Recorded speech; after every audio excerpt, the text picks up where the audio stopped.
Hello Storm friends, welcome to the Haven.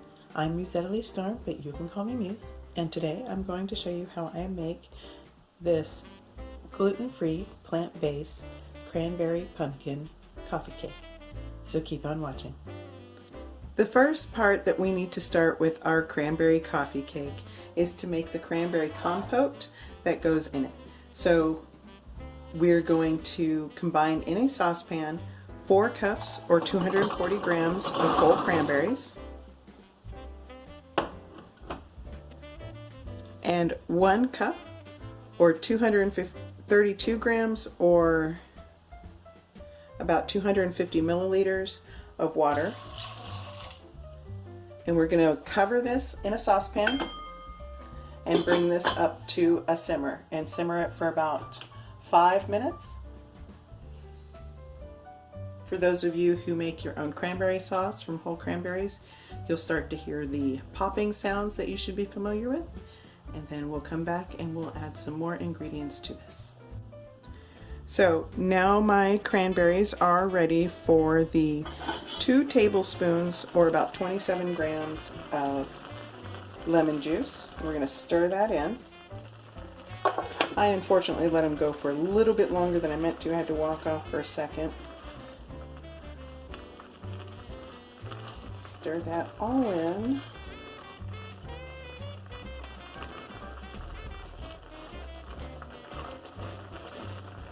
And now we're going to have 1/3 cups or 51 grams of cornstarch mixed into 1 1/4 cups or 300 grams of sugar. And you want to make sure you mix that all nice and in because it makes it easier for the cornstarch to mix in. And you're just going to put that right in here. You want to make sure you mix it in too. You don't want it to just all clump up in the center.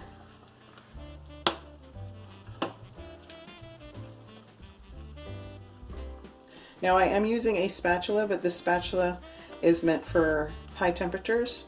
So if your spatula is not, or you do not know, do not use a spatula. Use a wooden spoon or a metal spoon, or even a plastic spoon. I still have plastic spoons that I use on occasion as well that are meant for high heat, but if you don't want to use them, don't use them. Just make sure you don't melt your spatulas into your food. So if you don't know, just don't use them. Use something else. Okay, now that that's all mixed in, we're going to let that start to bubble up and thicken. And then once it's thickened up, we're going to set it off and let it cool. It cools in about 2.5 hours, and you want to make sure it's nice and cool because you do not want this warm going on to the next portion of the coffee cake, or it will start to melt the butter and the cake will not rise like it's supposed to.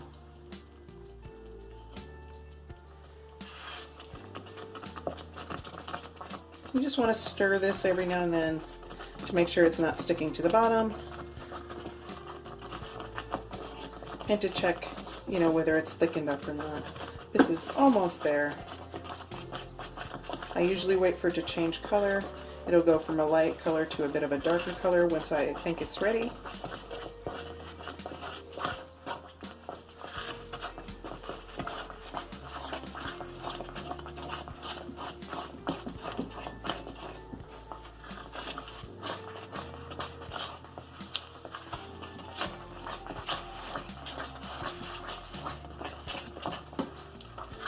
And there we go. It's changed color. It's much darker now. It's more like a cranberry sauce color. So I'm going to take this off the heat. I'm going to let it cool down completely. And while this might take about 2-ish hours or so, I will be back in just a few moments for you. So be back for the next portion of the coffee cake.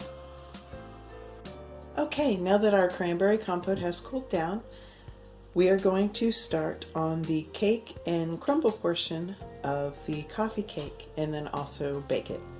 So first we want to preheat our oven to 350 degrees while we do the rest of this. That's roughly 175 degrees Celsius.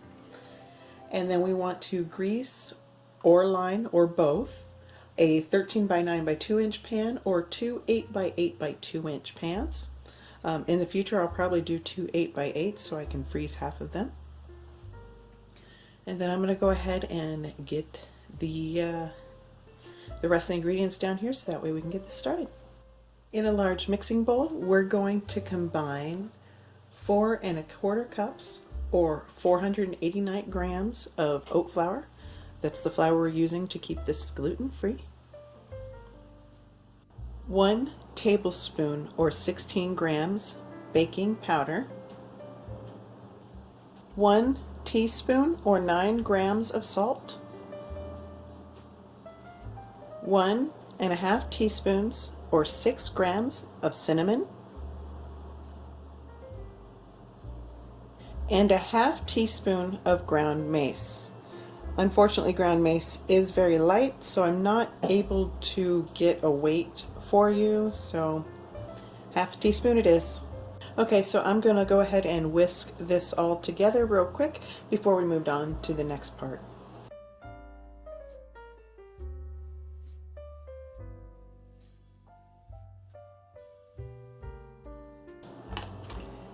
Next, we're going to add 1 cup or 200 grams of butter. I, of course, am using a non-dairy vegan butter. And we are going to cut this in to the oat flour mixture until it's kind of like a wet sand texture.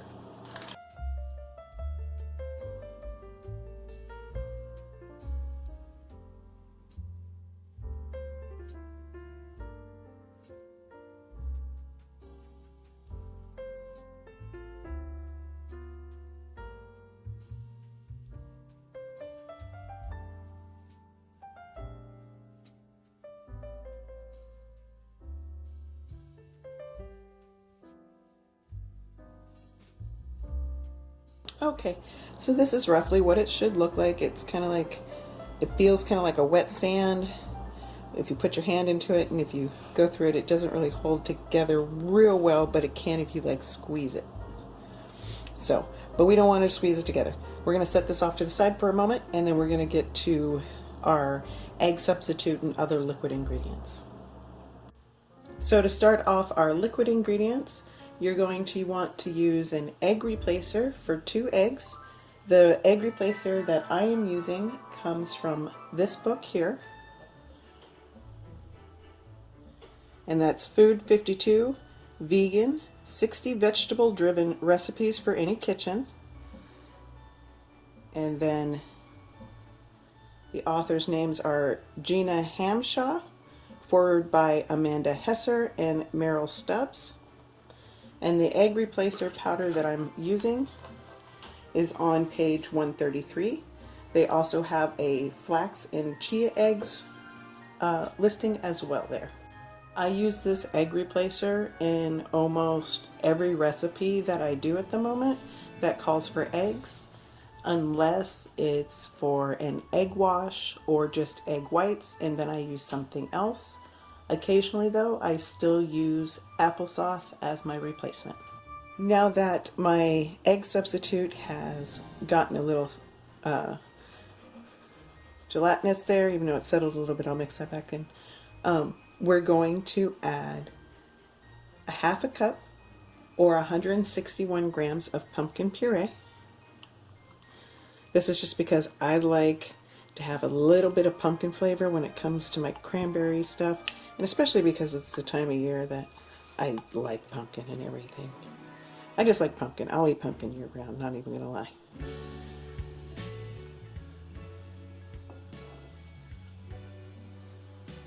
Two-thirds cup or 222 grams of agave syrup. This is where the sweetener comes in for the cake portion. We will be using sugar one more time, which is why this is not a sugar-free recipe. I don't think it would be considered sugar-free even though there's agave in it. Or because there's agave in it, it's still an added sweetener, but from what I'm learning, it's better for you than sugar, and that's always a good thing. 1 cup or 246 grams of milk of your choice. I am using oat milk.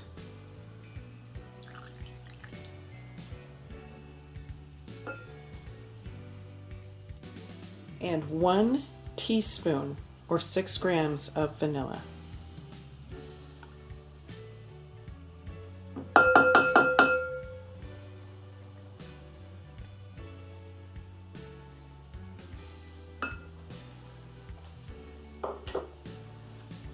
We're going to mix all this together.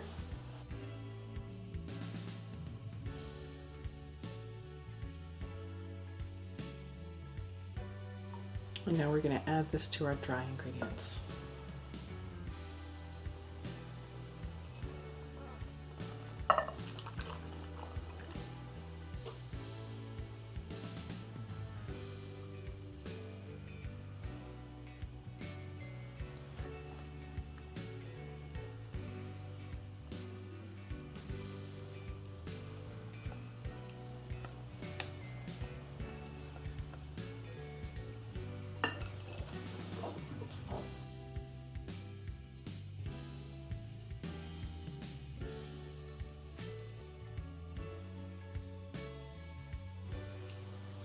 Alright, and this is what it should look like once it's all thoroughly mixed. There's still a little bit of lumps and clumps in here, which is fine. That's mostly butter. A little bit of it is just, things that are stuck together, but once it cooks, it'll moisten all that up and it won't be like that. So now we're going to pour a little bit more than half of this into our greased and lined pan. So let me go ahead and get this switched around so we can see that.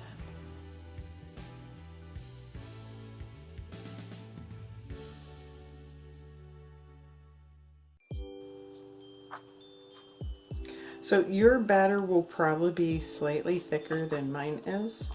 I added a little bit more liquid than I meant to. So it's a little bit more runny than I'm normally used to. Usually it's a more thick batter. Okay, so that's a little more than half of the batter in there. Next, what we're going to do is we're going to spread the cranberry compote over this. So let me go ahead and grab that. So I may struggle just a little bit putting the cranberry compote on mine, as I said, because there's a little bit more liquid in the batter than I normally have in there. But if I struggle a little bit, that's again on me. Your batter should be firmer if done correctly, and it should be a lot easier to spread out.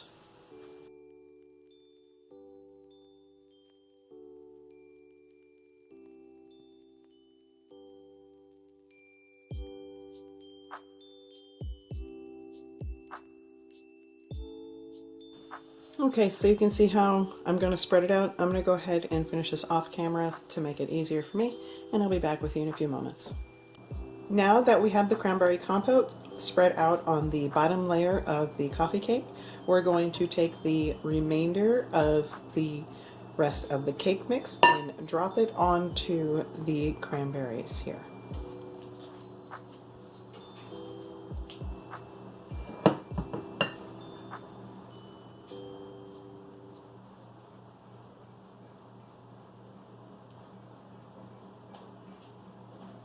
Do your best to spread it out as much as you can, but it's not actually necessary to cover all of the space on the cake.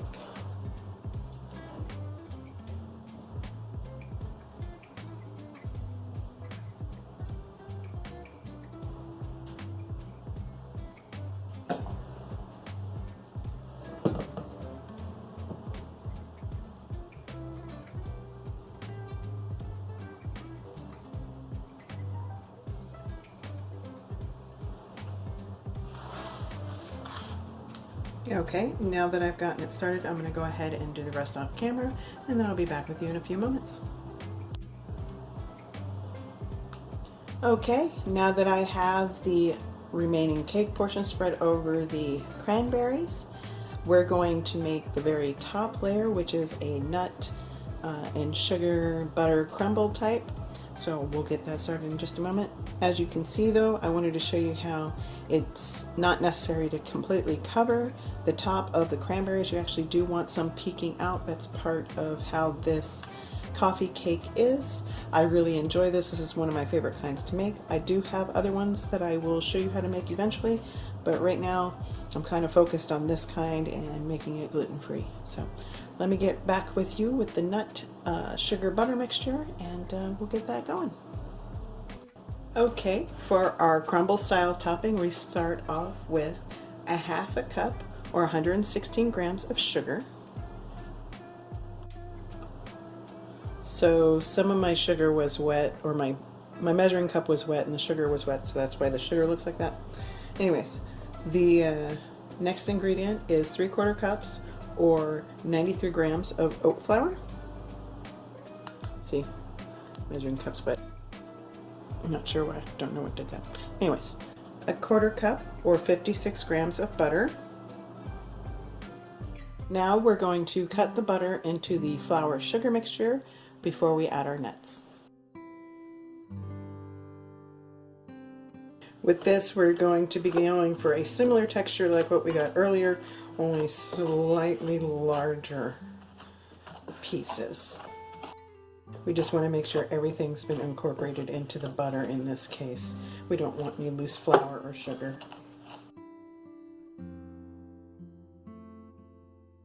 Alright, there we go. See, chunks are kind of bigger, and we're going to break it up a bit with a spoon. But next is the nuts. And our last ingredient is half a cup or 52 grams of nuts. We're going to mix this into the sugar flour butter mixture, and then we're going to sprinkle it over the top of the coffee cake.